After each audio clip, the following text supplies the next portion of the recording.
पहले ये बताओ, इम्पल्स समझते हो तुम लोग? Yes. इम्पल्स का मतलब दिमाग में क्या है? Force into time इंटर्स। ज्यादा होता है और भी कुछ है दिमाग में? Change in momentum. सही है, Yes, sir. ठीक है। अगर मैं ग्राफ दे देता हूँ, FT ग्राफ, अब कुछ दिमाग में आ रहा है? Yes, sir. क्या आता है दिमाग में बताओ? Area. बिल्कुल सही। FT ग्राफ का एरिया क्या देगा? इम्पल्स। ये भी आना चाहिए। ठीक है, मैंने जो ग्राफ ड्रॉ करा है उस ग्राफ से मैं क्या बताना चाहता हूँ? किसी को इम्पल्स मोमेंटम थ्योरम का कुछ आइडिया है?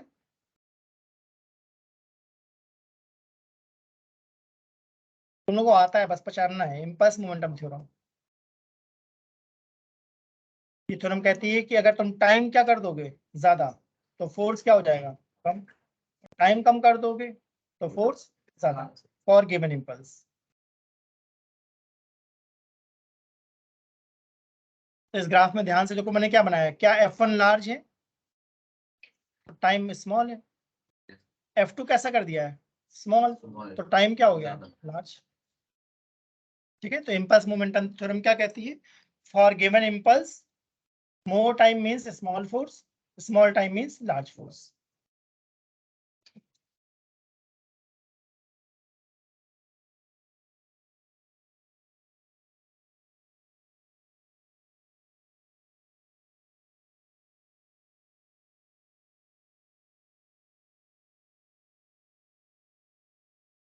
इसके हमने एग्जांपल्स पढ़े थे कि साइकिल में शॉकर का काम क्या होता है?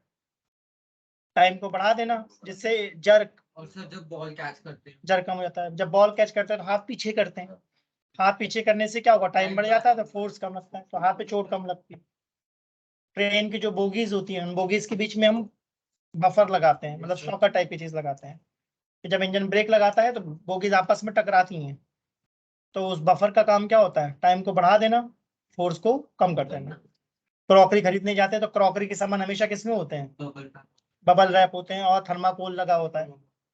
या मूर्ति वगैरह खरीदने जाते हैं हम लोग दीपावली में, तो जो मूर्तियां होती हैं उनमें क्या होता है? न्यूज़पेपर की कटिंग्स रहती हैं, जिससे क्वेश्चन प्रोड्यूस हो जाता है। तो उस क्वेश्चन का काम क्या होता है? टाइम कि अगर मूर्तियां आपस में टकरा रही हैं तो टाइम बढ़ जाए और फोर्स कम हो जाए, तो टूटने के चांसेस कम हो जाए। क्रॉकरी का सेट लेते हैं कप का, तो जो 6 कप होते हैं वो एक साथ रखे होते हैं, बीच में गैप होते हैं, सर क्या होता है नीचे थर्माकोल या कुछ भरा हुआ होता है, नहीं तो टूट जाएंगे। ये सब इसके एग्जाम्पल है। तो फिजिक्स समझना तो एग्जाम्पल पकड़ना जरूरी है भाई। ठीक है, उसके बाद अगर मुझसे कोई बोलता है इक्विलिब्रियम क्या होता है, तो इक्विलिब्रियम सुनते मेरे दिमाग में क्या आता है? Net force zero. इसके अंदर एक और कॉन्सेप्ट होता है, लामीज थ्योरम। ठीक है, ये भी देख लो, लामीज थ्योरम क्या कहता है कि एक बॉडी पे 3 फोर्सेस लग रहे हैं, F1, F2 एंड F3। ठीक है, अगर इक्विलिब्रियम है तो नेट फोर्स कितना होना चाहिए? जीरो। यानी F1 plus F2 plus F3 कैसे? इनका वेक्टर सम जीरो है, null vector.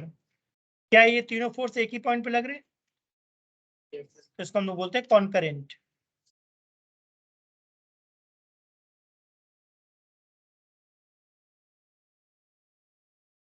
Concurrent forces.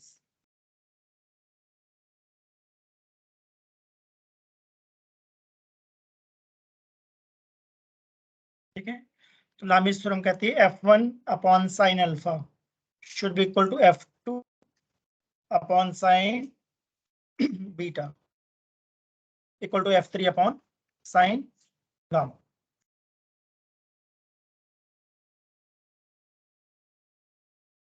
F1 upon sine alpha में अल्फा कौन है? F1 के सामने वाला एंगल, डायग्राम देख रहे हो। बीटा कौन है? F2 के सामने वाला एंगल। और गामा कौन है? F3 के सामने एंगल। देखा, यस सर F1 के सामने अल्फा, F2 के सामने बीटा, और F3 के सामने क्या है? गामा। तो लामीज थ्योरम कहता है कि इनका रेशियो क्या होगा? सेम होगा, F1 by sine alpha equal to F2 by sine beta equal to F3 by sine gamma. Sine law कहते हैं, मैथ्स में इसको साइन लॉ कहते हैं। अगर मैथमेटिक्स में पढ़ोगे तो प्रॉपर्टीज ऑफ ट्रायंगल में पढ़ाया जाता है ये वाला कॉन्सेप्ट। मैंने इसलिए नहीं बोला था कि कई लोग आप मैथ्स नहीं होगी, इसलिए नहीं बोला।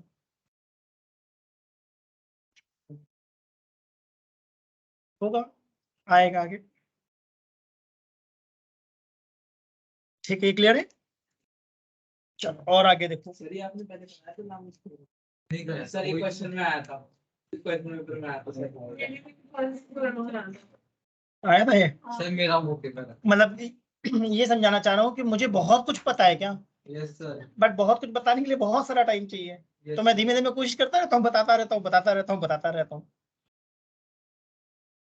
ठीक है, देखो इस पे क्वेश्चन कैसे आता है, ऐसे क्वेश्चन आ जाते हैं।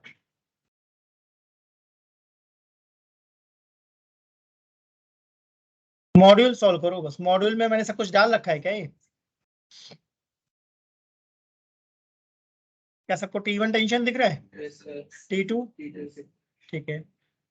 मेरे एक प्रैक्टिकल में क्वेश्चन आया था जिसमें स्प्रिंग लगा था, उसमें 3 बॉडी डायग्राम से देखते हैं, उसको भी डिस्कस करेंगे।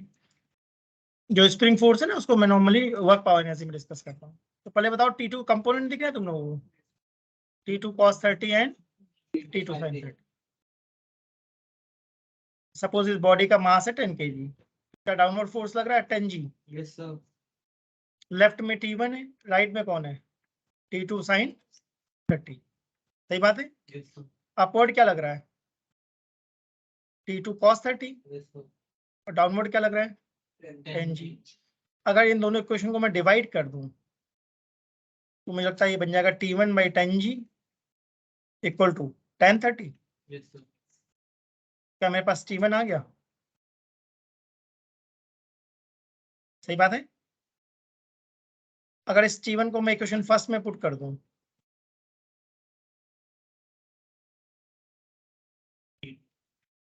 तो T2 आ जाएगा। मुझे लगता है T2 कितना आ गया? 5G by root 20 G by root. ठीक है, तो मैंने एक आइडिया दिया कि भाई इक्विलिब्रियम सुनते ही तुम्हारे दिमाग में एक ही बात आनी चाहिए, नेट फोर्स क्या करना है। जितना फोर्स लेफ्ट में उतना फोर्स राइट में, जितना फोर्स डाउनवर्ड उतना फोर्स अपवर्ड। और मैं कहता ना 11 12th में क्या होता है? टीम एफर्ट होता है। टीम एफर्ट का मतलब है थोड़ी मेहनत मैं कर रहा हूँ, थोड़ी मेहनत तुम करो, तभी बात बनेगी। मतलब सिर्फ टीचर्स के पढ़ाने से बात नहीं बनती कि जितना पढ़ाया उतना पढ़ लो फुल आ जाएंगे, उससे फुल नहीं आएंगे, उससे डिसेंट मार्क्स आएंगे। बट अगर तुम एक्सीलेंट लाना चाहते हो तो मॉड्यूल सॉल्व करो, जहाँ पे फंसे मुझसे पूछो। मैं हमेशा बोलता हूँ doubts are always most welcome. खूब डाउट पूछो। और ये बात समझो कि एग्जाम में ढंग का पूछते हैं बहुत, ऐसा महसूस होता है नहीं होता? Yes sir. एग्जाम में बहुत कुछ पूछते हैं, वो तो मैं बोलता हूँ। 11 12th में ये खास बात है, पेपर बहुत अच्छा बनाते हैं। पेपर बहुत अच्छा हाँ। सर अभी मैंने क्या बोला, अभी जो मैं बात कर रहा था, जो मैं क्लास में आने से लेट हो गई, वो बच्चा कहीं और पढ़ रहा था, उसके जितने भी पिछली बार मार्क्स आए थे इस बार उसके डबल मार्क्स आए उसके। डबल समझ में आ गया ना? मैंने उसको एक ही बात समझाई जो तुम लोगों को भी समझाता हूँ, क्लास को बहुत ध्यान सुनो, खूब इंजॉय करके पढ़ो अच्छे से। जो डाउट है बोलो नहीं है, दोबारा बता दूंगा मैं, बट वो करना पड़ेगा, तभी बात बनेगी। बिना करे बात नहीं बनती। और जब करोगे तो देखना तुमको खुद बहुत ज्यादा इंटरेस्ट आएगा। फिजिक्स की क्लास में खास बात क्या होती है, जैसे जैसे टाइम आगे बढ़ता है ना, अंडरस्टैंडिंग बढ़ती जाती है तो मजा आने लगता है। फिर क्वेश्चन में इंटरेस्ट जागता है कि अच्छा इसमें क्या करेंगे, इसमें क्या करेंगे, इसमें क्या कर सकते हैं। तो सारा खेल है डिस्कशन का, डिस्कस करना सीखो। अब वो 10th टाइप वाली पढ़ाई खत्म हो गई, टीचर ने पढ़ाया तुमने नोट कर लिया, हो गया। अब ऐसा नहीं चलेगा 11 12th में। 11 12th में दिमाग खोल के बैठो, खूब पूछना सीखो, ये कैसे हुआ, क्या कर रहे हो। जैसे सेम क्वेश्चन को मैं लामी से सॉल्व कर सकता था क्या? Yes sir. आइडिया आना चाहिए। इसमें लामीज भी लगा सकता था। एक लग रहा है लेफ्ट में T1 एक लग रहा है T2 और एक लग रहा है 10 G। लामीज भी लगा सकते हैं, सारे एंगल निकल जाएंगे। एक एंगल मुझे कितना दिख रहा है 90, ये ऊपर वाला 120 दिख रहा है क्या? सोचो यस सर। अब ये कितना एंगल होगा? निकल जाए। 150।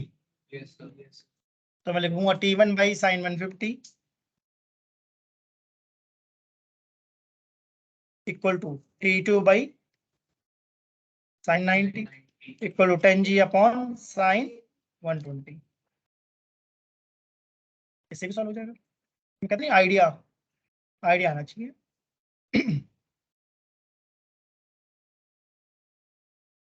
हम लोग क्लास में आइडिया देते रहते हैं। अब इस आइडिया को समझो और बुक्स में उठाओ, जो भी क्वेश्चन मैंने सॉल्व कर डालो। मैंने बुक्स पे क्वेश्चन डाले नहीं डाले ऐसे डाले, मैंने ही बनाया मॉड्यूल तो मैंने डाले क्लास में।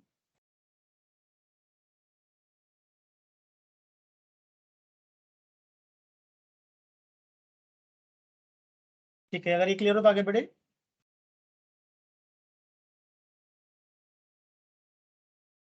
ठीक है,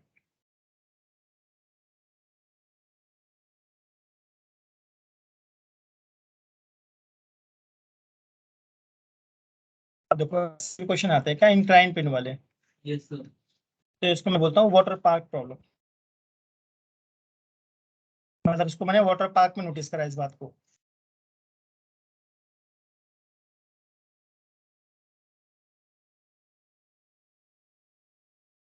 ठीक है, तो ध्यान से, क्या मैंने दो स्लाइड बनाई है, एक ए बी है और एक ए सी।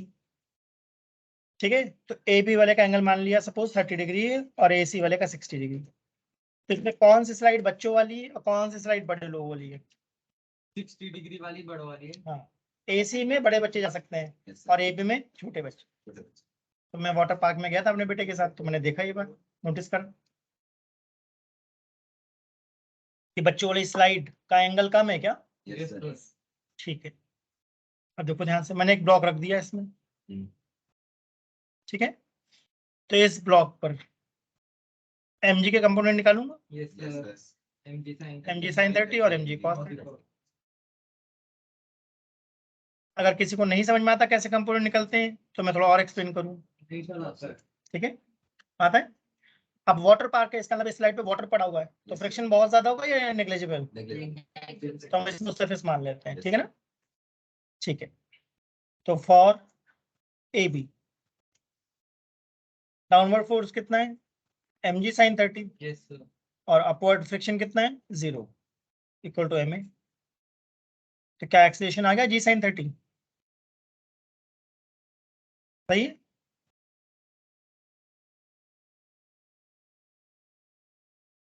ए से बी जा रहे हैं क्या?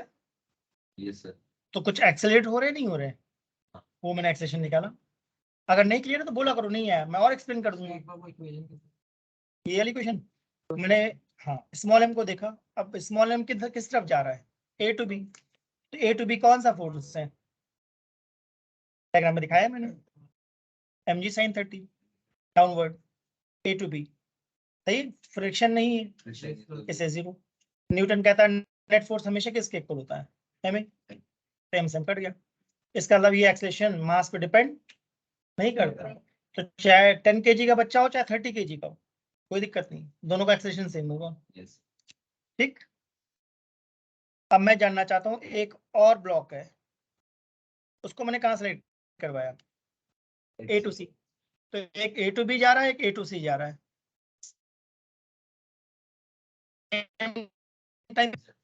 बताओ भाई क्या लगता है? सर क्या? एक है ए टू बी वाली स्लाइड है, एक है ए टू सी वाली स्लाइड। ठीक है, एक तरफ तुम बैठे हो, एक तरफ मैं बैठा हूँ, ऐसा मान लेते हैं। तो बी और सी पर सेम टाइम में पहुंचेंगे या डिफरेंट टाइम पे?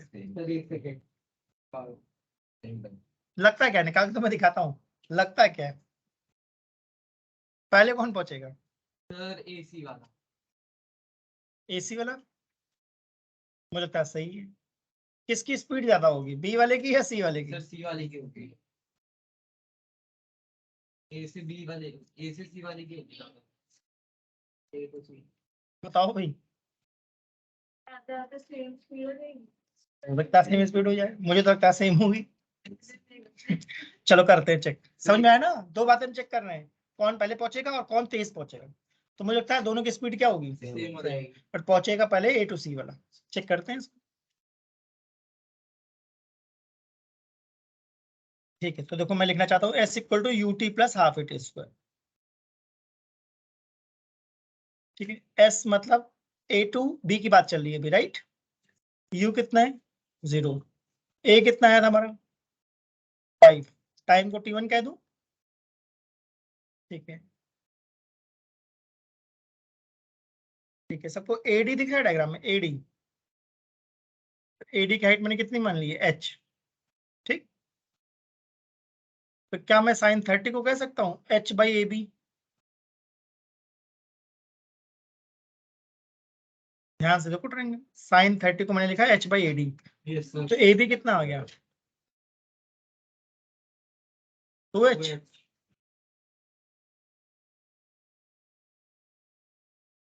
तो क्या ये ऐसा आ गया 4h by 5 under root t1, ठीक। जैसे हमने ए बी को सॉल्व करा, आप किसको मैं सॉल्व करूंगा ए सी, देखो तुम ट्राई करके देखो।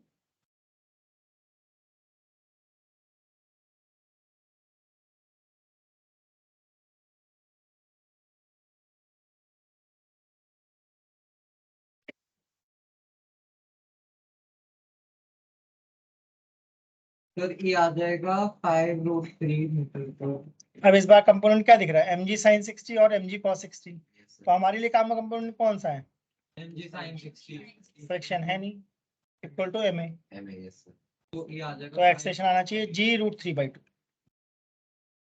मतलब 5√3, तो एक्सप्रेशन सेम आया, ये ज्यादा आया, सर ज्यादा है। ज्यादा आया, देखो ठीक बात है। अब फिर से क्या लिखेंगे s equal to ut plus half it square, ठीक है। अब यहाँ पे s मुझे ac दिख रहा है क्या, इस बार डिस्प्लेसमेंट a टू c है, तो मुझे क्या लिखना पड़ेगा sine 60 equal to perpendicular upon hypotenuse, तो AC कितना आ जाएगा साइन 60 वैल्यू डाल दूं, तो 2h बाई √3 तो नहीं आ जाएगा, AC को मैंने डाल दिया 2h बाई √3, U कितना है 0, A कितना है 5√3, तो मुझे लगता है ये बन जाएगा 4h अपॉन 15 अंडर रूट,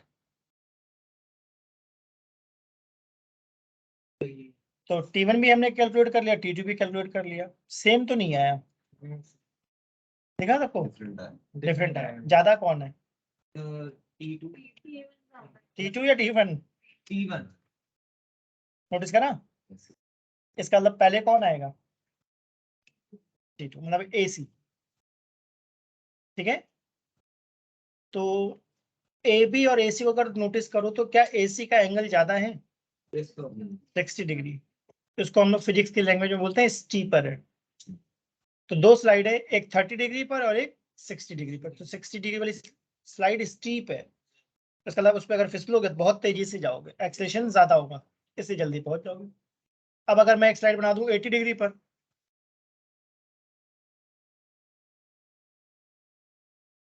तो आराम से जाएंगे या काफी डर लगेगा, 80 डिग्री बहुत ज्यादा हो गया, तो मैं कहा मजा नहीं आ रहा, मैं कहा 90 डिग्री पे जाओ सर एकदम एकदम गिर जाओगे, तो 90 में स्लाइड नहीं कर रहे होगे, गिर रहे होगे, सर 80 में भी गिर, नहीं 80 में तो स्लाइड कर जाओगे, बट 90 तो बिल्कुल गिर ही जाओगे, स्लाइड नहीं कर रहे होंगे, बट 80 भी काफी ज्यादा डेंजरस होगी, मुझे लगता नहीं कि 80 पे बनाते होंगे, 60 तक बनाते, हाँ 60 तक होता है, 30-60 रियल लाइफ में ऐसा बनाते हैं। 45 बेसिकली। अब स्पीड के बारे में सोचो, टाइम समझ में आ गया, यस सर। टाइम पक्का A टू B ज्यादा होगा और A टू C कम होगा। अब हम स्पीड जानना चाहते हैं कि स्पीड सेम होगी या डिफरेंट होगी, अगर ये नोट कर लिया तो मैं नेक्स्ट स्लाइड पे आऊँ, यस सर। ठीक है। और ये बात समझ में आती है ना कि बताने के लिए बहुत कुछ होता है, ठीक है। तो अभी हम किसकी बात कर रहे हैं A टू B की, ठीक है। जो ये ब्लॉक है, इस ब्लॉक पर डाउनवर्ड क्या लग रहा है mg sin 30, ये समझ में तो आता है ना, मैं कंपोनेंट निकालता हूँ mg के, mg cos 30, नॉर्मल रिएक्शन अनस्मूथ है तो फ्रिक्शन कितना दिखा दिया, तो मैं लिखना चाहता हूँ v square equal to u square plus 2as, और मैं v कहाँ पे निकालना चाहता हूँ b पर, क्या ए को हम जी साइन थीटा कहेंगे? Yes, sir. दिख रहा है? Into S. अब एस हमने क्या कितना निकाला था? 2h। Yes, sir. Yes, sir. देखो पिछली बार 2h निकाला था ना? Yes, sir.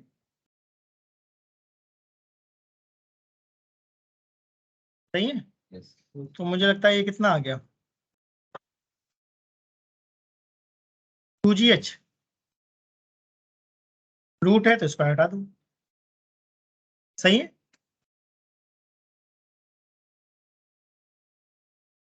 तो इसका मतलब ए भी इंपॉर्टेंट बात है या एडी इंपॉर्टेंट बात है? वी भी जो सॉल्व करके आया वो रूट 2g आ गया क्या? तो इसका अलावा हाइट इंपॉर्टेंट बात है या slant length? Height. Height. Height important बात है। देखो रूट 2g आ गया, यानी अल्टीमेटली एच ही मैटर करेगा। देखा? चलो वैसे हम किसके लिए सॉल्व करते हैं? एसी के लिए भी सॉल्व करें? Yes, sir. चलो देखो इसमें क्या आएगा।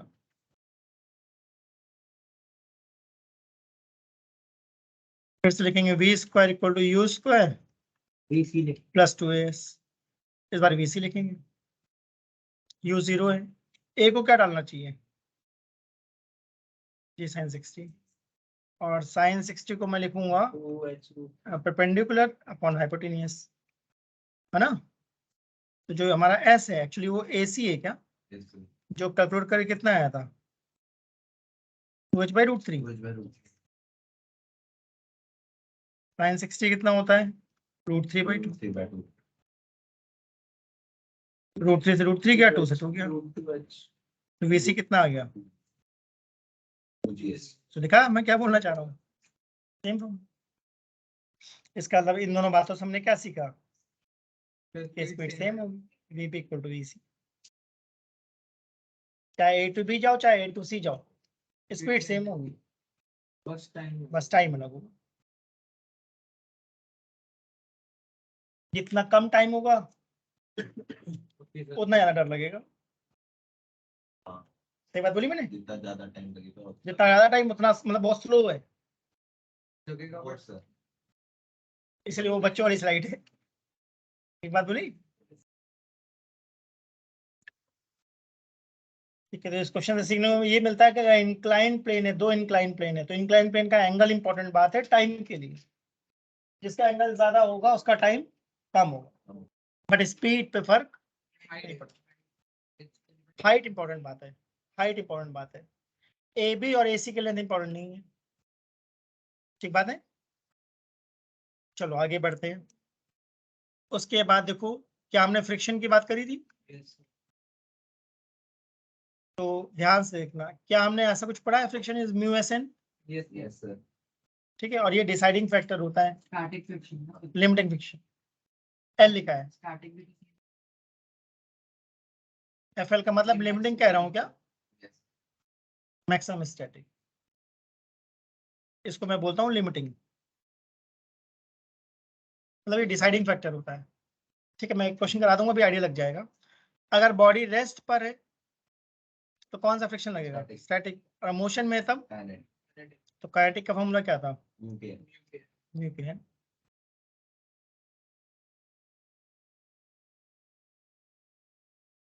अगर बॉडी रेस्ट पर है तो फ्रिक्शन कौन सा होगा? नहीं, बताओ भाई। क्या मैंने इसके रूल बताए हैं? चेक करो कॉपी में। Rule 1, rule 2। मैंने बोला अगर बॉडी मोशन में है तो पक्का कौन सा फ्रिक्शन है? काइनेटिक। ऐसा कोई ग्राफ पढ़ते हैं हम लोग?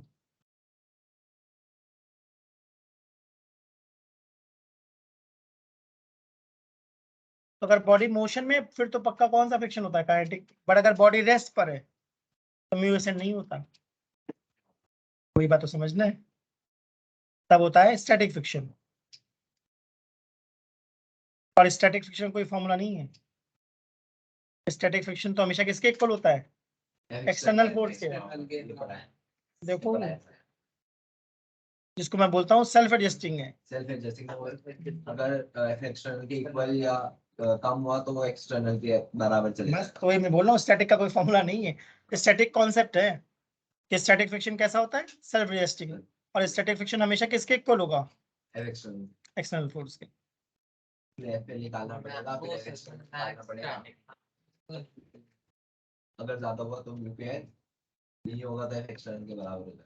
बिल्कुल, ये दोनों रूल्स मैंने लिखवाए हैं बहुत क्लियरली, और पढ़ाते टाइम मैंने बोला था भाई लिख लो अच्छे से, उस बुक में नहीं लिखे, बुक में नहीं है रूल्स, ढूंढना नहीं मिलेंगे।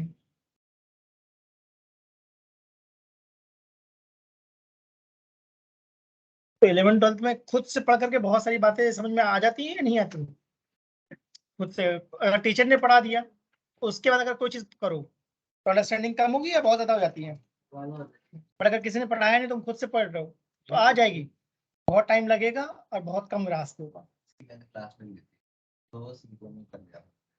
हाँ मतलब कहीं से तो देखा ना कि क्लास में इसलिए तो रिकॉर्ड करता हूँ, कभी मिस हो जाए तो रिकॉर्डिंग देख लूँ, तो मैं आइडिया लग जाएगा कि अच्छा ये चीज बताई जा रही है। ठीक है, चलो मैं इस पे एक क्वेश्चन बनाता हूँ, देखो। ठीक है, इस क्वेश्चन को समझना, मैंने क्या बोला भाई, ये एक ट्रक खड़ा है, ठीक है, इस ट्रक पर मैंने एक फोर्स लगाया एक्सटर्नल, और मैंने कहा इस ट्रक को मूव करवाने के लिए लिमिटिंग फ्रिक्शन कितना है, 1000। 1000 से कम लगाओगे तो मूव नहीं करेगा, ट्रक काफी भारी है, तो इसलिए लिमिटिंग कितना बोला, और काइनेटिक फ्रिक्शन मान लो 700 मान लेते हैं। ठीक है, तो मैं इस बात को एक्सप्लेन करने के लिए एक टेबल बनाता हूँ हमेशा, इससे काफी ज्यादा क्लियर होता है कॉन्सेप्ट, मतलब इस टेबल से मुझे भी समझ में आया था कि क्या चल रहा है।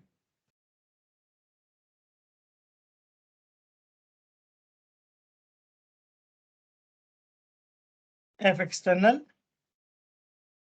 उसके बाद मैं लिखता हूँ स्टेट, मतलब रेस्ट पे या मोशन में, उसके बाद मैं लिखता हूँ फ्रिक्शन। तो एक एग्जांपल लेते हैं, एक बार मैंने लगा दिया 500 न्यूटन, अगली बार लगा दिया 800 न्यूटन, उसके बाद लगा दिया 1000, फिर लगा दिया 1300, फिर लगा दिया 600, इसके बाद लगा दिया 2000। ठीक, ठीक है, तो 500 न्यूटन पे स्टेट कैसी है और फ्रिक्शन कितना है, हाँ स्टैटिक कितना, सर वो होगा एक्सटर्नल 500।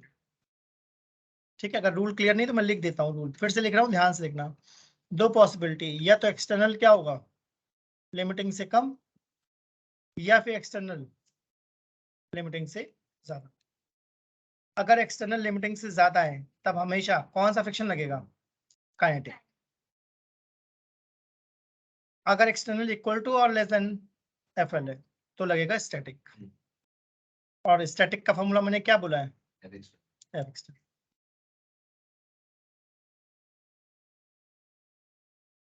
काइनेटिक है मतलब मोशन है, स्टैटिक है मतलब रेस्ट है। तो 800 पे क्या होने वाला है, रेस्ट, और friction, kinetic sorry static friction 800 Newton. तो स्टैटिक फ्रिक्शन फिक्स है या बदल गया, बदल गया। बदल। पिछली बार कितना था, हो रहा है ना 500, अभी कितना है 800, सही ना। थर्ड केस में क्या होगा, मोशन मोशन हो रेस्ट, अच्छा ग्रेटर देन इक्वल टू, देखो ध्यान से, स्टैटिक ही होगा इसमें 1000 न्यूटन। केस 1 है या केस 2 है, इक्वल टू भी तो लगाया मैंने, इक्वल टू भी तो देखो ध्यान से, वर्ड्स पे है सिर्फ ग्रेटर बट मोशन नहीं है, मोशन होने वाला है बट मोशन नहीं है। रेस्ट, रेस्ट, रेस्ट मानेंगे उसको, मतलब ट्रक हिलने लगा है, चला नहीं है अभी। ठीक है, इसका अगर 1001 न्यूटन कर दोगी तो चल देगा, 999 हो गया तो नहीं चलेगा। तो 1000 को मोशन मानेंगे या रेस्ट, कितना फ्रिक्शन है 1000, स्टैटिक। इसको तुम लिमिटिंग भी कह सकते हो।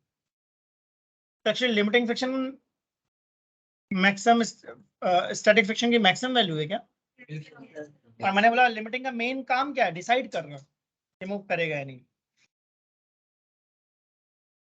ठीक है, तो क्या मैं इसको एफएल भी कह सकता हूँ, 1300 पे क्या होगा, बढ़िया। और मोशन सुनते ही एक ही बात दिमाग में आती है, Kinetic. काइनेटिक, तो इसमें दिमाग ही नहीं लगाना, सीधा 700। ठीक है, 600 न्यूटन पे Best. Best.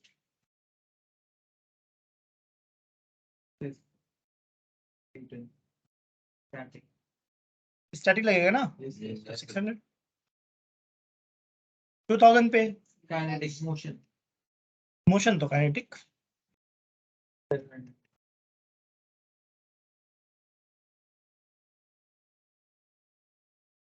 ठीक है ना,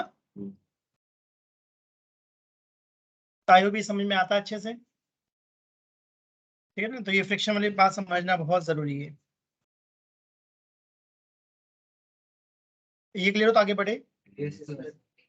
कर लो नोट कर।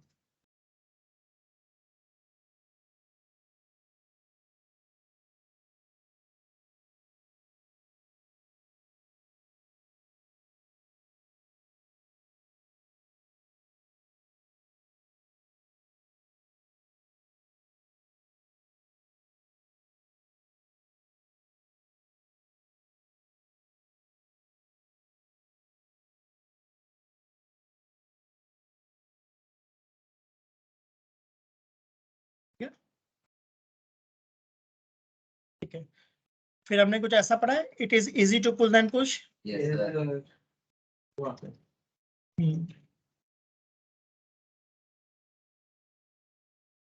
सबको इसकी अंडरस्टैंडिंग है, राइट? Yes, sir.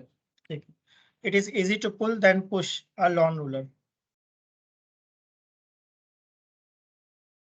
ठीक है, फिर क्या हमने हॉर्स कार्ट प्रॉब्लम पढ़ी? Yes, sir. Yes, sir.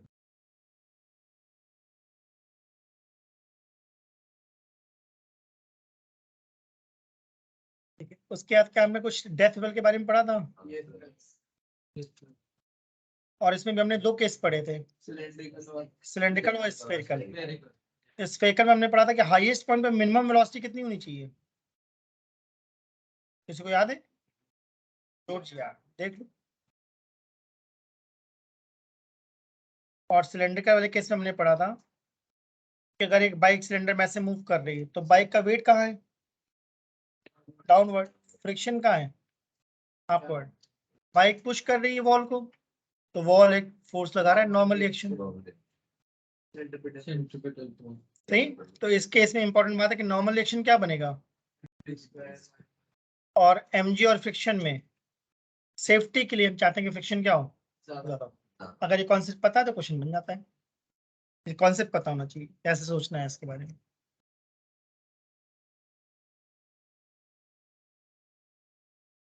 ठीक है, कॉन्सेप्ट और सिखाता हूँ तुम लोगों को। ये नोट हो गया? Yes, sir. ठीक है, कॉनिकल पेंडुलम देखो कैसे काम करता है। कॉनिकल पेंडुलम,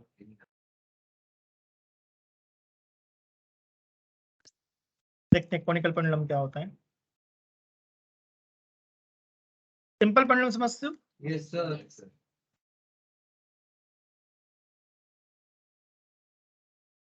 सिंपल पेंडुलम में एक रोप है, एक स्टोन, इसको पुश कर दिया है, स्टोन आगे जाएगा ऐसे। ठीक है ना, इसका एक फॉर्मूला हमने एरर से पढ़ा था, T equal to pi root L by जी।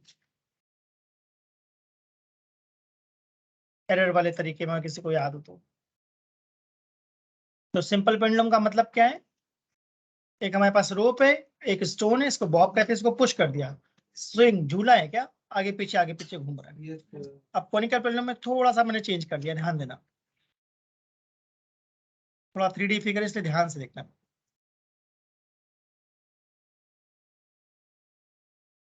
हाँ, कॉनिकल पेंडुलम मतलब कोन बनाने की कोशिश कर रहा हूँ मैं। इसमें फ्री नहीं होगा ना, एक पॉइंट तक ही जा सकता है। तो जो ऑब्जेक्ट है क्या वो सर्कल में घूम रहा है, यस सर। Yes, sir. समझ में आया कॉनिकल पेंडुलम? जैसे हम लोग मेला वगैरह कार्निवल वगैरह में दिखते हैं तो एक बच्चों वाली स्लाइड होती है, घोड़ा वगैरह बना होता है, उसमें बैठा देते हैं और घुमा देते हैं, याद आया? Yes, sir. तो जब वो तेज होती है, स्पीड पकड़ती है, तो वैसे वर्टिकल रहती है, थोड़ा बाहर भाग जाती है। मैंने ये देखा हुआ है रोहिणी में। रोहिणी में एडवेंचर आइलैंड है, वहां पर एक है ऐसा स्विंग चेन, गया है कोई गाँव में? तो वो हाँ, मैं वाव भी गया हूँ बट ये हो गया है। अच्छा, एंट्री में आती है वो नहीं है। हाँ वाव में जो एंट्री करता है वो ऐसे से घूमता है उस वाले में। पहले ये आइडिया लग गया ना मैं क्या बोलना चाह रहा हूँ। ठीक है अब सुनना ध्यान से, मैं आइडिया क्या देना चाह रहा हूँ। कौन दिखा तुम लोगों को? यस सर ठीक है, अब सुनते जाना मैं क्या बताना चाह रहा हूँ। क्या एंगल थीटा दिख रहा है? जो स्टोन है उसका वेट कहाँ लग रहा होगा? सही। Yes sir. टेंशन दिख रही है।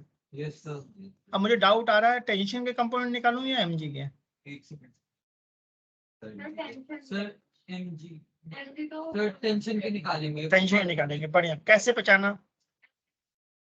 बिल्कुल, मैं सर्कल में हमेशा बहुत क्लियरली बोलता हूँ सारे फोर्स कैसे होने चाहिए, रेडियल या टेंजेंशियल।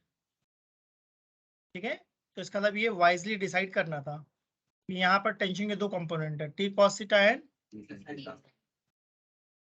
ठीक है, अब अगर थोड़ा ध्यान से देखो तो टी साइन थीटा सर्कल के सेंटर की तरफ लग रहा है क्या? तो जो भी फोर्स सेंटर की तरफ लगता है उसको मैं सेंटीमीटर कहता हूँ। ठीक, ठीक है ना? एम बी स्क्वायर का यार ठीक, इस सर्कल की रेडियस मैंने स्मॉल आर मान ली। तो जो टी साइन थीटा है, ठीक है ना, मैं उसको m v square by r या फिर एम आर ओमेगा स्क्वायर दोनों कह सकता हूँ। ठीक है, m v square by r भी कह सकता हूँ और एम आर ओमेगा स्क्वायर भी। तो अभी फिलहाल मैंने क्या लिखा है? बढ़िया। और टी कॉस थीटा क्या कर रहा है? एमजी को बैलेंस डिवाइड करने से कुछ फायदा हुआ?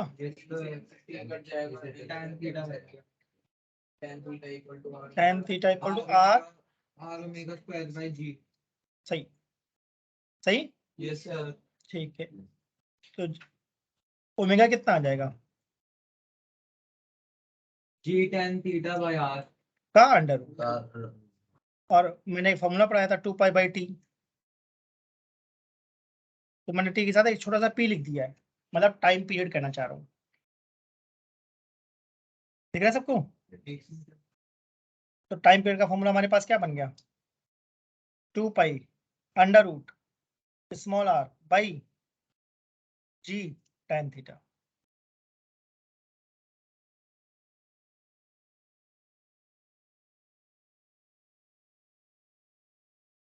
किस स्टेप में डाउट है? ओमेगा का फॉर्मूला होगा पाई बाय टीपी ओमेगा के तीन फॉर्मूले मुझे पता है। एक फॉर्मूला होता है थीटा बाई टी, दूसरा फॉर्मूला होता है 2 पाई फ्रिक्वेंसी, तीसरा फॉर्मूला होता है 2 पाई बाई टाइम पीरियड। उसमें फ्रीक्वेंसी कौन अगर फ्रिक्वेंसी पूछता तो ओमेगा को 2 पाई एफ लिख देता। अभी मैं कॉनिकल पेंडुलम में क्या निकालने की कोशिश कर रहा हूँ? Time period. अगर कहता है स्पीड बताओ तो सेंटीपिटल फोर्स में एमवी स्क्वायर बाई आर डाल देता।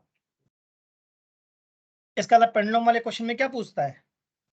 Time period. यहाँ कंफ्यूजन ना हो इसलिए एक को टी और एक को टीपी कह रहा हूँ, क्योंकि एक टी का मतलब हमने टेंशन लिया था। दिख रहा सबको? यस सर तो फिर टाइम को फिर टी नहीं लिखा है, टीपी लिख दिया, टाइम पीरियड। ठीक है, अभी आंसर नहीं आया। देखो मैं बताना क्या चाह रहा हूँ, जो हमने कॉनिकल पेंडुलम लिया उसकी लेंथ कितनी है? एल। तो क्या मैं कैपिटल एल और स्मॉल आर में कोई रिलेशन बना सकता हूँ?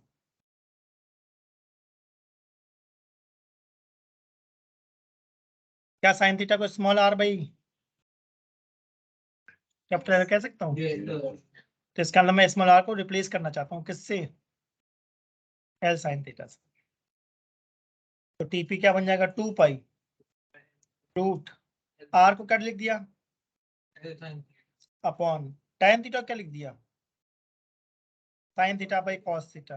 क्या फायदा हुआ? साइन थीटा कट गया क्या? और सिमिलर फॉर्मूला बन गया। देखो टीपी कितना बन गया? 2 pi root l cos theta by g. सही है? अगर मैं थीटा को 0 डाल दूं, नोटिस करो, तो क्या कॉनिकल पेंडुलम सिंपल पेंडुलम बन जाएगा? तो फॉर्मूला भी सेम बन जाएगा। अगर थीटा को 0 डाल दोगे तो 2 पाई रूट एल बाई जी बन गया।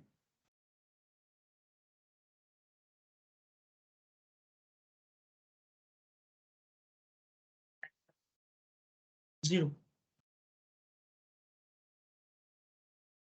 जीरो। अगर थीटा 0 डाल दूंगा तो ये सर्कल बनाएगा या नहीं बनाएगा? नहीं बनेगा, सब सर्कल नहीं बनेगा।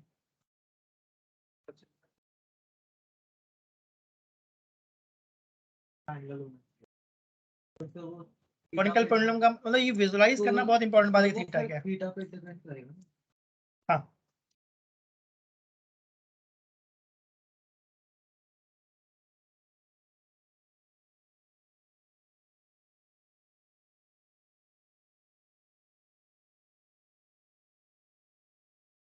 ठीक है, आगे बढ़े। Yes sir. अगर ये सारी बात समझ में आती है तो और अच्छे क्वेश्चंस कराऊंगा फिर मैं। क्वेश्चन था।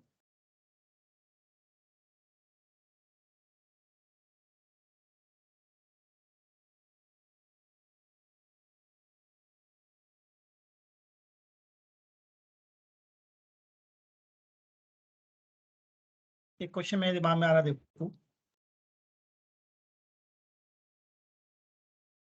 एक ब्लॉक है, एक पुली है, और एक ब्लॉक और लगा दिया।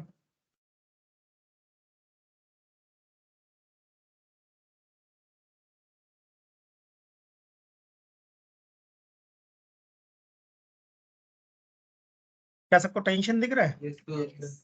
टेंशन का नेचर होता है ऑलवेज अवे फ्रॉम बॉडी।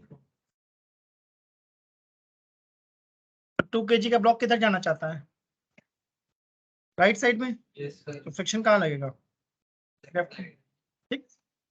ये ब्लॉक रेस्ट पे है या मोशन में है? ऐसा मैं जूम कर रहे हैं, मोशन में नीचे जा रहा है। 10 kg वाला नीचे जा रहा है और 2 kg वाला राइट में जा रहा है। इसका मतलब कौन सा फ्रिक्शन है? ठीक है ना। क्वेश्चन में कुछ बता देगा म्यू के 0.2 है, तो एफ के कैसे निकालूंगा? म्यू के और एन कितना दिख रहा है मुझे? तो सीधा बना दो, कोई दिक्कत नहीं।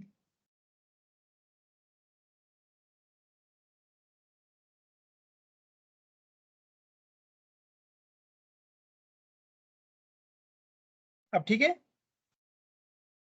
ठीक है, तो अगर मैं 10 kg को देखूंगा तो मुझे लग रहा है 10g और टी ऐड होंगे या सब्ट्रैक्ट होंगे? सब्ट्रैक्ट होंगे। और नेट फोर्स किसके इक्वल होगा? M a. ठीक है, kg को देख रहा हूँ, राइट में क्या लग रहा है? टेंशन। लेफ्ट में क्या लग रहा है? फ्रिक्शन। कौन सा friction? Right equal to m a. Add करने से कुछ फायदा हुआ? जी को मैंने 10 लिया है तो 100 एफ के कितना है? 4 न्यूटन इक्वल टू 12। बढ़िया डेटा बनाए तुम, सही ना। Yes sir. अगर इसको उठा के हम कहाँ डाल दें सेकंड इक्वेशन में, टी माइनस एफ के इक्वल टू 2a। जीरो आ जाएगा। जीरो कहाँ से आ जाएगा? मुझे तो लगता है 20 नहीं आ जाएगा।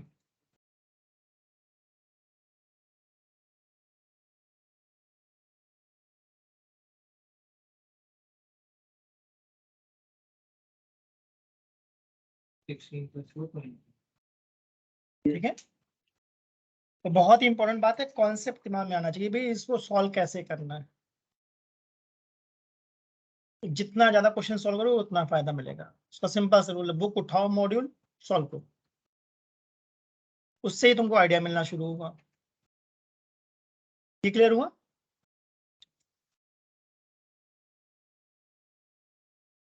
तो क्या ऐसा क्वेश्चन मुझे दिख रहा है? एग्जाम्पल 5.9। यस देखो ट्राई करो, ये आता कई लोग स्कूल के एग्जाम में।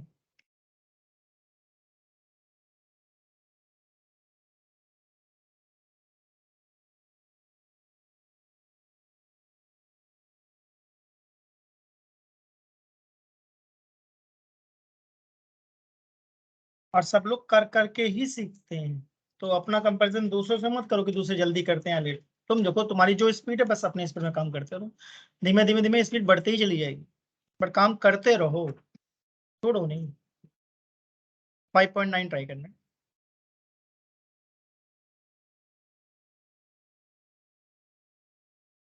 क्वेश्चन में टेंशन पूछा है।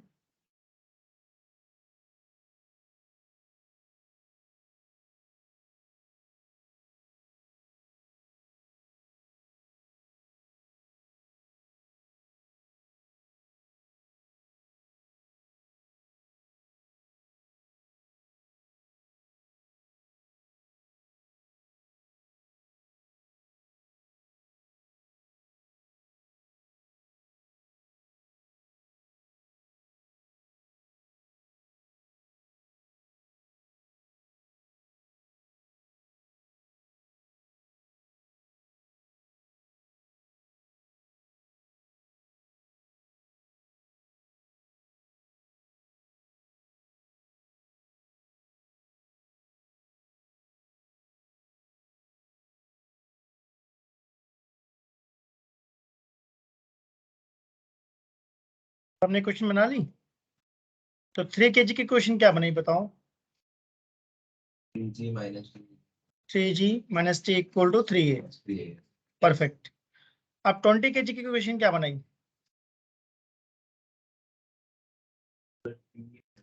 T minus T minus FK equal to MA। बस सॉल्व कर डालो, सॉल्व कर डालो। अभी बिल्कुल सिमिलर क्वेश्चन मैंने करके दिखाया था, राइट? यस तो मैं चाहता हूँ उसका आंसर तुम लोग निकालो। जब तक अपने हाथ से नहीं निकालोगे बात नहीं बनेगी। अपने हाथ से आंसर निकालना जरूरी है। देख देख के सीख जाते हैं। कोशिश करो।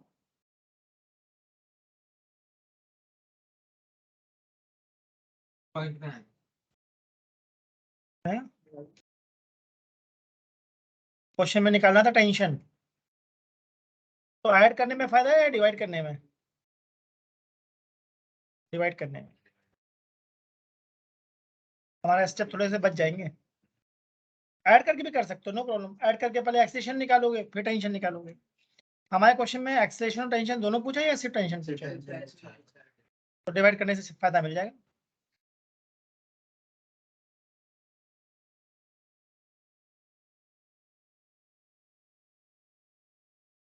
तो मुझे लगता है ये बन जाएगा 23T equal to 600 minus 3 times friction. तो उन्होंने फ्रिक्शन कैलकुलेट करा।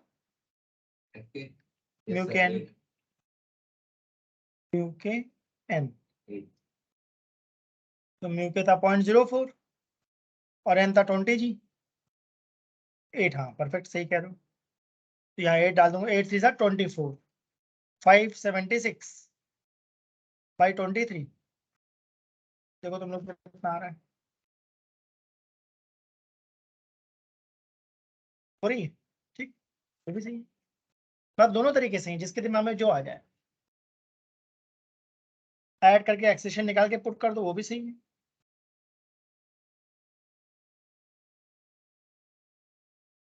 ट्वेंटी 25 के आसपास आनी चाहिए।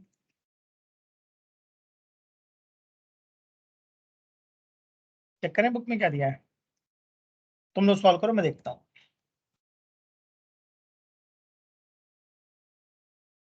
ट्वेंटी 7.1। ठीक है, मुझसे कुछ गड़बड़ हुई है क्या? किसी भी तरीके से करो, कोई दिक्कत थोड़ी नहीं है।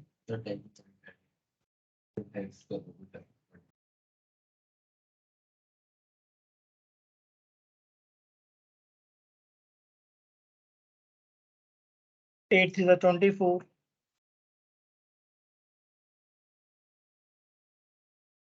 576 बाई 23।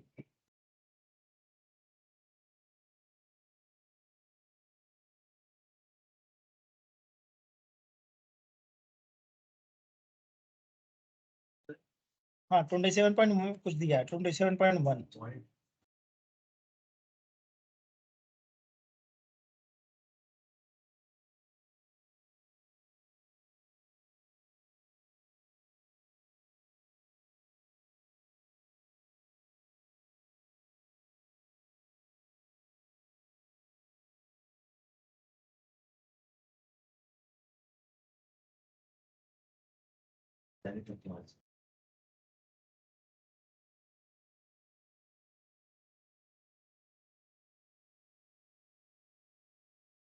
तो मुझे लगता है कि मेरा आंसर ज्यादा सही है या बुक का ज्यादा सही है?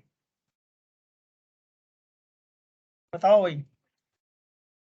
चेक कर रहा हूँ, मैं कैलकुलेट कर रहा हूँ, जैसे ही आए देखता हूँ ना वो एग्जैक्ट है या अप्रोक्सीमेट है। सर, एग्जैक्ट तो नहीं होगा। एग्जैक्ट नहीं है, तभी मैं कह रहा हूँ। 27.4 कुछ करके आएगा। मैं चेक कर रहा हूँ। सर मेरा 28 समथिंग आ रहा है। मैंने ए को अप्रोक्स मार्क ले लिया। सर मैंने 28 आ रहा है। 28 आ रहा है। नहीं सही लिखा है, बुक का तो सही है 27.1। नहीं अब सर मैं अपना 9.8 करके लिया है ना। नहीं 10 जी को 10 लिया है। 10 लिया है फिर तो सर मैंने ऐड करके सेम ही आंसर आएगा। एक बताइए।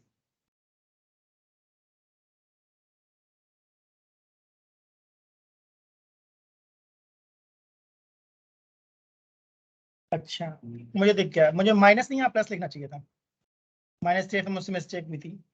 ये 576 या क्या हो जाएगा 624। अब करता हूँ 624 को डिवाइड करना है 23 से, तभी मैं कह रहा हूँ दोनों सेम आंसर आना चाहिए। 27.13 आ गया।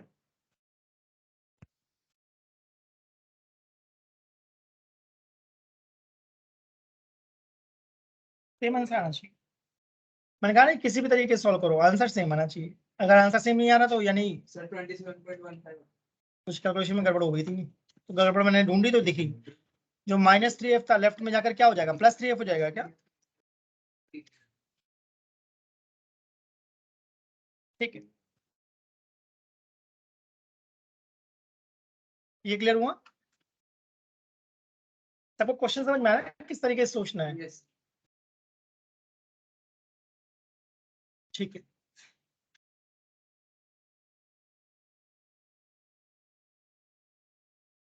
नेक्स्ट लाइन डालो एक्सेशन ऑन रफ इंक्लाइन पे।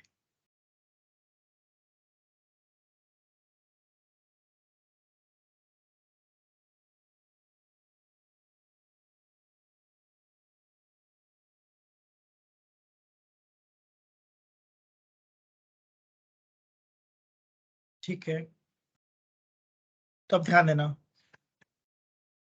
तुम्हारा ये ब्लॉक, इस ब्लॉक का वेट कहाँ लग रहा है? Normal reaction perpendicular to surface. ठीक बात बोली? ठीक है, अब पहले ये बताओ ये थीटा वाली बात में कंफ्यूजन है या क्लैरिटी है थॉट में? अगर कंफ्यूजन होती है तो मैं बताऊंगा थीटा कैसे होता है। जब डाउट है तो बोल दिया करो नहीं आता, कोई बात नहीं, कर लेंगे दोबारा। सबको देखना ध्यान से, मैंने एक एग्जांपल लिया। क्या 30 डिग्री दिख रहा है सबको? क्या ब्लॉक का सबको नॉर्मल रिएक्शन दिख रहा है? क्या mg दिख रहा है? अब एंगल जो मैं पूछता जाऊँ बताते जाना। नॉर्मल कितने एंगल पे है? 90। सबको दिख रहा है 90? यस सर यस सर 60 दिख रहा है? यस 30 दिख रहा है? तो देखो मैंने क्या करा, ठीक है ना? लॉजिकल लगा? यस तो सर mg का कंपोनेंट मुझे क्या दिख रहा है? mg cos थीटा और mg sin थीटा। इस बार रफ है या स्मूथ है? तो फ्रिक्शन भी तो लगेगा। कौन सा फ्रिक्शन? क्योंकि स्लिप हो रहा है, हमने बोला है ना, acceleration on rough incline plane यानी स्लिप हो रहा है। ठीक है, अगर स्लिप हो रहा है तो पक्का mg sin थीटा ज्यादा है या कम है? किससे ज्यादा? फ्रिक्शन से। Equal to ma।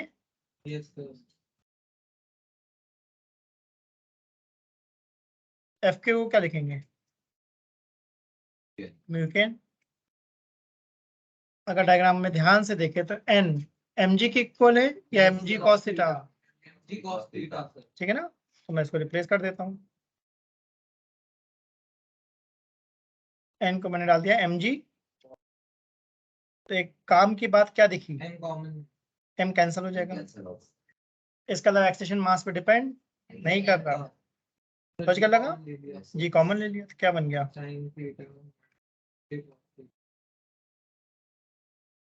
बस बन गया sin थीटा माइनस म्यू के cos।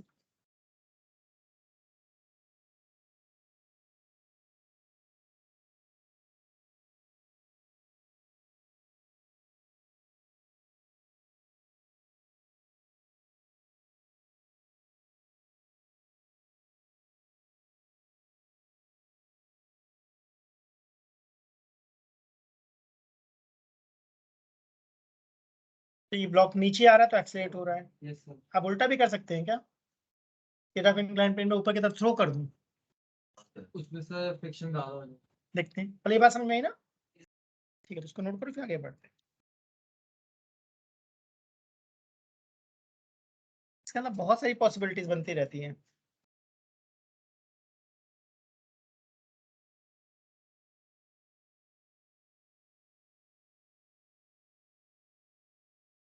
तो बहुत ही इंपॉर्टेंट बात है कि अपने मॉड्यूल को बैठ के ढंग से सॉल्व करो सब लोग। सबसे मेन बात वही, उसको सॉल्व करो उससे फायदा मिलेगा। अनसॉल्व नहीं होते सॉल्व कर डालो सारे। तो जो वर्कशीट डाली है उन वर्कशीट में जिनमें आंसर्स दिए पहले वो कर डालो, वेरीफाई हो जाएगा। और शुरुआत में ज्यादा मेहनत करनी पड़ती है, एक बार थोड़ा सा लेवल बन जाता है ना फिर फटाफट चलता है। अब आज दुकान में कुछ नया कर रहे हैं, ये जो ऑलरेडी कॉन्सेप्ट है उन्हीं से बनता जा रहा है, उन्हीं से बनता जा रहा है।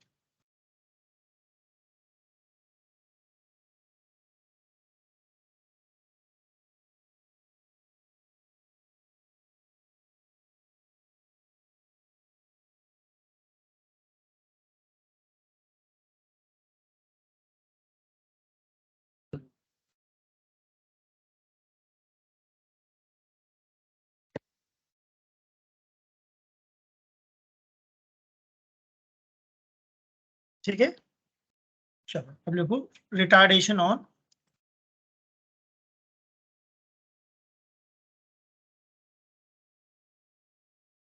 Tough incline plane.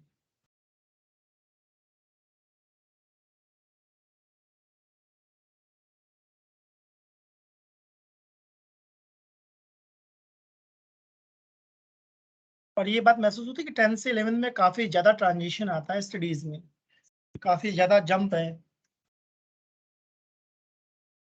ठीक है, तो सबको दिख रहा है ब्लॉक, इस ब्लॉक को मैंने थ्रो कर दिया कितनी स्पीड से, v0।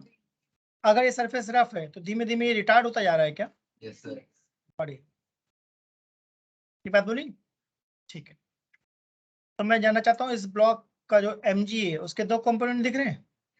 ठीक है, अलोंग इंक्लाइन कौन दिख रहा है, mg साइन या कॉस। ठीक है, और mg cos थीटा परपेंडिकुलर है। Yes Yes, sir.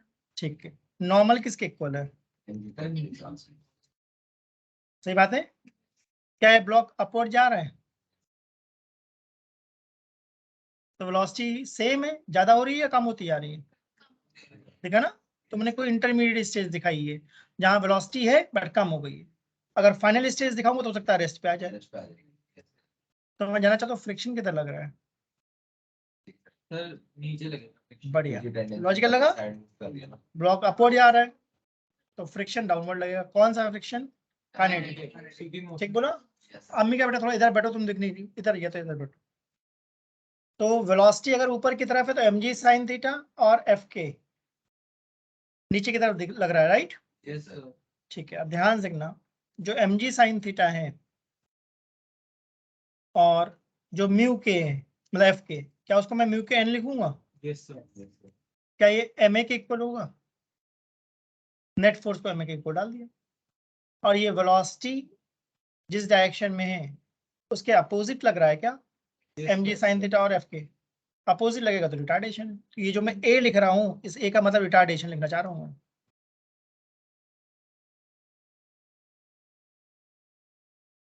एन को क्या लिखने वाला हूँ, mg cos बढ़िया। फिर से हमने देखा एम कट जाता है, इस बार g sine theta, g common ले लूं, यस सर। क्या बचा, sine sin theta theta plus mu k cos theta is a. हाँ साइन चेंज हो गया, बिल्कुल ये बोलना चाह रहा हूँ। पिछली बार आया था जी साइन थीटा, जी साइन थीटा माइनस म्यू के कॉस थीटा, ठीक है, इस बार प्लस आया। प्लस है। तो क्या ऐसा हो सकता है कि हमसे पूछे कितनी टाइम के बाद रुक जाएगा, हो सकता है कि भाई थ्रो करा कितने टाइम के बाद रुक जाएगा, तो मैं कहूँगा ठीक है v equal to u plus t लगा दो। फाइनली v कितना हो जाएगा, 0। इनिशियली कितना था, v नॉट। a कितना था, g sine theta plus into t. क्या इस टी को मैं स्टॉपिंग टाइम कह सकता हूँ। तो पिछली बार जब स्टॉपिंग टाइम बताया था तब सरफेस कैसी थी, हॉरिजॉन्टल, हॉरिजॉन्टल, अब इंक्लाइन। वैसे ही हम क्या लगा सकते हैं, v square equal to u square minus 2as। V क्या डालेंगे, 0। यू कितना था, वी नॉट। ए कितना है, जी साइन थीटा प्लस म्यू के कॉस थीटा इंटू एस। ये एस हमारा कौन है, स्टॉपिंग डिस्टेंस।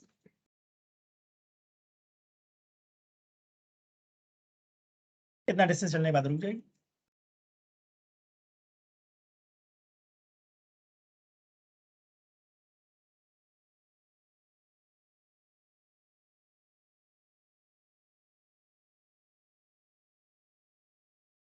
ठीक है। तो नो कन्वेयर बेल्ट का कुछ आइडिया है? कन्वेयर बेल्ट का कभी देखा हो डिस्कवरी वगैरह पे, कोका कोला की फैक्ट्री वगैरह का मैन्युफैक्चरिंग देखी किसी ने? मैंने देखी है। तो कन्वेयर बेल्ट में क्या होता है, एक बेल्ट मूव कर रही होती है, उसके ऊपर हम सामान रख देते हैं और कन्वेयर बेल्ट उस सामान को मूव करवाती है। जैसे ट्रेडमिल है, ट्रेडमिल में हम दौड़ते हैं, वैसा कुछ, ठीक है ना। अगर ट्रेडमिल की जो जिस सरफेस हम दौड़ रहे हैं वो स्मूथ है तो अच्छा है या गड़बड़ है? समझ में आया ना, फिर आगे आएंगे। इसका मतलब समझ पा रहे हो क्या बोलना चाह रहा हूँ? अगर ट्रेडमिल पे मैं चाहता हूँ कोई सामान जाए, फिसले ना, स्लिप ना हो, तो रफ बनाऊंगा, रफ बनाओ, ठीक है। तो उस पर क्वेश्चन ट्राई करूँ।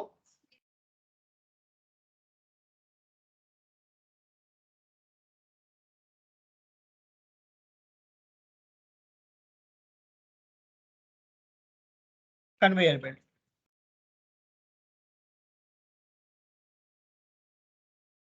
तो ऐसे दो पुलिस लगी होती हैं ऐसे, और इसके ऊपर ये बेल्ट घूम रही होती है,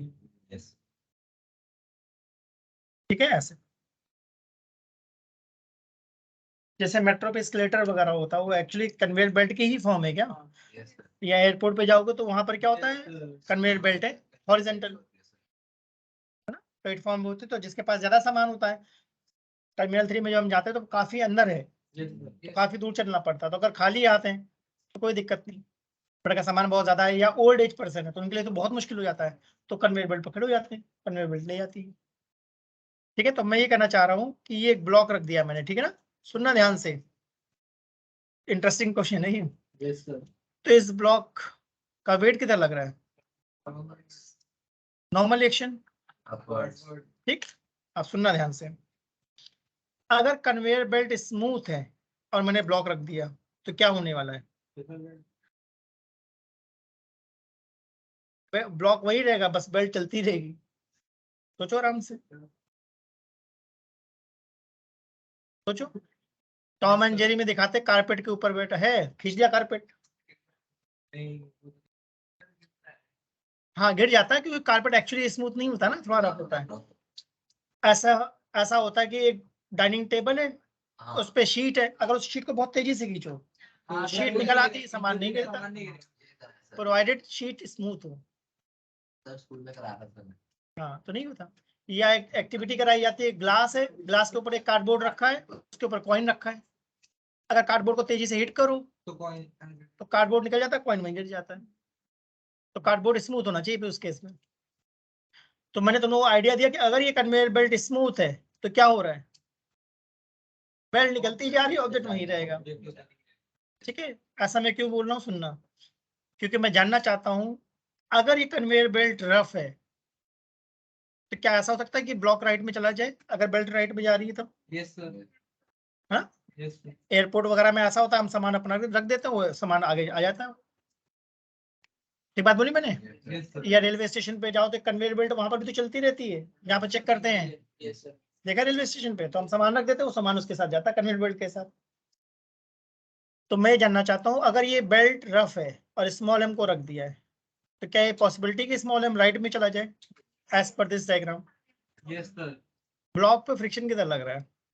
आंसर नहीं देना, आंसर नहीं देना, पहले सोच लो, पहले सोच लो फिर बताना। आगे की तरफ बताओ भाई सब लोग अब, आगे की बढ़िया, तरफ वाला केस। आगे की तरफ लग रहा है, सोच लो। अगर फ्रिक्शन नहीं होता तो नहीं चलता ना, नहीं चलता। यस तो ये आगे की तरफ कौन चला रहा है? फ्रिक्शन तो चला रहा है। और कन्वेयर बेल्ट में फ्रिक्शन किधर लग रहा है? बताओ भाई, पीछे की तरफ हम कहाँ कन्वेयर बेल्ट की बात करेंगे, जहाँ ब्लॉक रखा है। कन्वेयर बेल्ट भी पीछे की तरफ लगना है, इन पे आगे की तरफ लगेगा। जैसे कि मैं एग्जांपल देता हूँ, रोड पे बाइक है, अब उसको बहुत तेज एक्सीलरेट करो, कई बार निशान पड़ जाते हैं रोड पे। आप समझ में आया मैंने क्या बोला? या बहुत तेज बाइक चल रही, ब्रेक मार दो तो रोड पे निशान पड़ जाते हैं। जब बहुत कम जगह होती है बाइक को पार करने के लिए तब करते हैं। मतलब समझ में आया ना मैं क्या आइडिया दिया? तो समझो मैं क्या एग्जांपल देना चाह रहा हूँ, मैं कहना चाह रहा हूँ कि क्या बाइक के टायर पे फ्रिक्शन लगता है और रोड पे भी तो फ्रिक्शन लगता है, फॉर एग्जाम्पल एक रोड ऐसी है जिसमें थोड़ा सा कीचड़ है और पानी है, तुमने रेस दे दी, खत्म। समझ में आया? तो सारा का सारा जो पानी है वो पीछे की तरफ भागेगा या नहीं भागेगा? तो मैं इस एग्जाम्पल से क्या बता रहा हूँ, टायर पे फ्रिक्शन आगे लगता है, रोड पे फ्रिक्शन पीछे लगता है। तो अगर मिट्टी विट्टी है तो फेंकना शुरू कर देगा वो पीछे की तरफ। जैसे कहीं पर मान लो बिल्डिंग बन रही है तो बिल्डिंग के बाहर वो लोग डाल देते हैं क्या, वो क्या बोलते हैं उसको, बालू समझते हो, सैंड, सैंड, मिट्टी नहीं, मिट्टी नहीं, उसको कुछ बोलते हैं, रदर रद, रद कुछ बोलते हैं उसको, नहीं नहीं नहीं नहीं, क्या बोलते हैं, समझ गया मैं क्या बोलना चाह रहा हूँ, सैंड समझ में आ गया ना? सैंड से भी थोड़ा मोटी फॉर्म होती है उसका, बदरपुर, बदरपुर बोलते हैं उसको शायद, कुछ बोलते हैं उसको, हाँ ये बोलते हैं सर। बदरपुर शायद बोलते हैं। हाँ मैं कह रहा हूँ ना कुछ। तो अगर एक रोड पे थोड़ा सा, सुनना सुनना ध्यान से, रोड पे सैंड पड़ी, सैंड तो समझ में आ गया ना? अब तुम खूब तेज साइकिल चला के ले जाओ, बच्चे करते हैं हमेशा, मैंने देखा है, सैंड पड़ी तो साइकिल रोड पर नहीं चलाएंगे, सैंड के ऊपर चला के ले जाएंगे किनारे से, तो निकल जाएंगे या गिर जाएंगे? गिर जाएंगे, गिर जाएंगे। इससे चलाने में अगर नॉर्मल रोड पे साइकिल चलाओगे तो निकल जाएगी, बट अगर रोड के किनारे सैंड पड़ी हुई है और वहां पे तेजी से साइकिल चलाओ, स्लिप हो जाएगी। चलाते उसी से हैं, वही मैं कह रहा हूँ। चलाइए पर गिरे नहीं, गिरे नहीं, गिरे नहीं। आजा थोड़ा पानी में डाल देना। तो इसका मतलब मैं क्या बताना चाह रहा हूँ कि फ्रिक्शन, जब सैंड है तो फ्रिक्शन ज्यादा हो जाएगा कम हो जाएगा? कम हो जाएगा। तो मुश्किल होती है। अब अगर स्कूटी लेके जा रहे हो, रेस देती सैंड पर, तो सैंड को पीछे फेंकेगा ना? तो वैसे ही इस कन्वेयर बेल्ट पे फ्रिक्शन किधर है? पीछे। पीछे से। और ब्लॉक पे फ्रिक्शन कहाँ है? आगे। बढ़िया, ठीक है। अब सुनना आगे मैं क्या बताना चाह रहा हूँ। अगर मैं कन्वेयर बेल्ट का फ्रिक्शन बढ़ाता, एक्सीलरेशन बढ़ाता जाऊं, बढ़ाता जाऊं, बढ़ाता जाऊं, तो एक ऐसा टाइम आएगा कि ब्लॉक स्लिप होना शुरू हो जाएगा, है ना? इसका मतलब ये ब्लॉक कन्वेयर बेल्ट के साथ चलेगा एक सर्टेन एक्सीलरेशन तक, वही निकालने की कोशिश कर रहा हूँ। तो मैंने लिखा भाई फ्रिक्शन का फॉर्मूला मुझे क्या पता है, म्यू एस एन, और ये मैक्सिमम फ्रिक्शन है क्या? Yes, sir. इसी फ्रिक्शन को मैंने बोल दिया एम ए, और ये कौन सा एक्सीलरेशन है? मैक्सिमम। एन को क्या लिख सकता हूँ? M g. तो मास काम की बात है, फालतू बात है? कट गया ना? ए मैक्स कितना आ गया? Mu s c. इसका मतलब, पर यहाँ तक की बात समझ में आई? मैंने अज्यूम कर लिया, लेट म्यू एस हमारा है 0.4 सपोज, ए मैक्स कितना आ जाएगा? 4। तो इसका मतलब कन्वेयर बेल्ट का अगर एक्सीलरेशन है 1 2 3 4, तो ब्लॉक साथ में चलेगा। बड़ा कन्वेयर बेल्ट का एक्सीलरेशन 5 कर दिया तो ब्लॉक स्लिप हो जाएगा। बात समझ में आई ना? फर्क क्या है? कन्वेयर बेल्ट का एक्सीलरेशन है जिससे कम एक्सीलरेशन पे स्लिपिंग नहीं होगी, बट अगर उससे तेज एक्सीलरेट कर दिया तो स्लिप हो जाएगा। ठीक है, नोट कर लो। इसमें कुछ क्वेश्चन बता देता हूँ, घर पे ट्राई करना। मेन कॉन्सेप्ट ये था कि मैक्सिमम एक्सीलरेशन कैसे निकालना है। तो मिनिमम मिनिमम 0।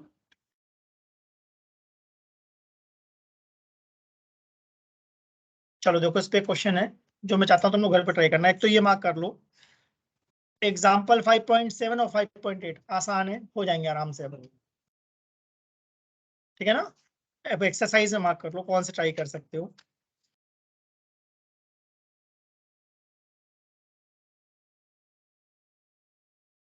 देखो कन्वेयर बेल्ट दिखी, क्वेश्चन नंबर 25 मार्क करो। 25 दिख गया ना? मार्क करो उसको, घर पे ट्राई करना, आराम से हो जाएगा, इजी क्वेश्चन है। अब उसके बाद मैं चाहता हूँ तुम लोग जरूर ट्राई करना 32 कर सकते हो। 32 पुली वाला क्वेश्चन है, 32 ये अच्छा क्वेश्चन है। 32 थोड़ा परेशान करेगा। तो एक बिना पुली के खींचना, एक पुली के साथ। तो पुली से खींचने का एडवांटेज है। एडवांटेज ज्यादा इजी हो जाएगा। हाँ। और मार्क करो 35। मुझे लगता है 35 मैंने कराया है क्या लास्ट? 36 और 35 करा दी। 36 नहीं कराया, 36 तो करना है। 36 आपने नहीं कराया। 36 मार्क करो, कोई बात नहीं, करा दिया नहीं कराया कोई बात नहीं, अभी करना है तुम्हें। 36 बाकी सारे मैंने करा दिए, 37 38 39 40 सारे करा दिए। ठीक है, तो इतना करो। अब नेक्स्ट क्लास में अगर डाउट होगा तो डाउट पूछो, अदरवाइज हम लोग वर्क पावर एनर्जी पे पढ़ेंगे। 30 कोई बात नहीं, कर लेंगे अगली बार।